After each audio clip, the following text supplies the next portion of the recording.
Хай. За махыг шинжилэлтэй шинээр нь яаж хадгалах вэ? Тийм ээ. За мэдээж хамгийн түгээмэл арга бол энд харуулж байгаа вакуумдах тийм ээ. За вакуумдахдаа яг хэрэг хэмжээндээ би бол нэг 2-оос дээш за нэг 2.5-аас 3.5 сая жолтмын зузаантай стейк бол бэлддэг. Голчлон яг олон төрлийн стейкийн катууд байдаг. Голчлон нуруунаас авна. За энэ дарж байгаа хэ. За тэгээд яадаг вэ гэхээр мах шин дээр жоох хатуу байдаг. Гэхдээ аль хол шин дээр нь тийм ээ хөлдөхгүйгээр одоо шууд ингээд вакуумдаад уутлчихна гэсэн.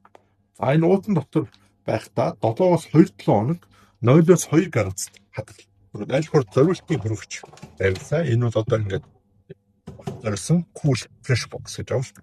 Бүр сайн өргөчөөд тэгэхээр мэрэгжлийн одоо индустриал өргөчрүүд байдаг. Би гуус өргөчөө сайжруулах гэж бодож байгаа. За тэгээд энэс гадна ягаад 7-оос 2 хоног гэж байгаа тэр хугацаанд махны нөгөө connective tissue холбогч идүүд хатуу эсгүүд булчингийн одоо хатуу эсгүүд нь зөөлрөөд задраад одоо яг задрахаас бишээ жоохон зөөлрөөд салаад тэгээд ихэд мах маань их зөөлөн амттай болдог гэсэн. Тэгээд тэр гол нь тэр хугацаанд ч нөгөө бактери үржүүлэхгүй муутахгүй тулд энд харж байгаа аль хоор ингэж маш сайн вакуум хэрэгтэй гэсэн. Тэгээд доороо 7 хоног хадгалсан дараагаар бэлтгэж идэж эхлэнэ гэсэн. За мэдээж өшөө илүү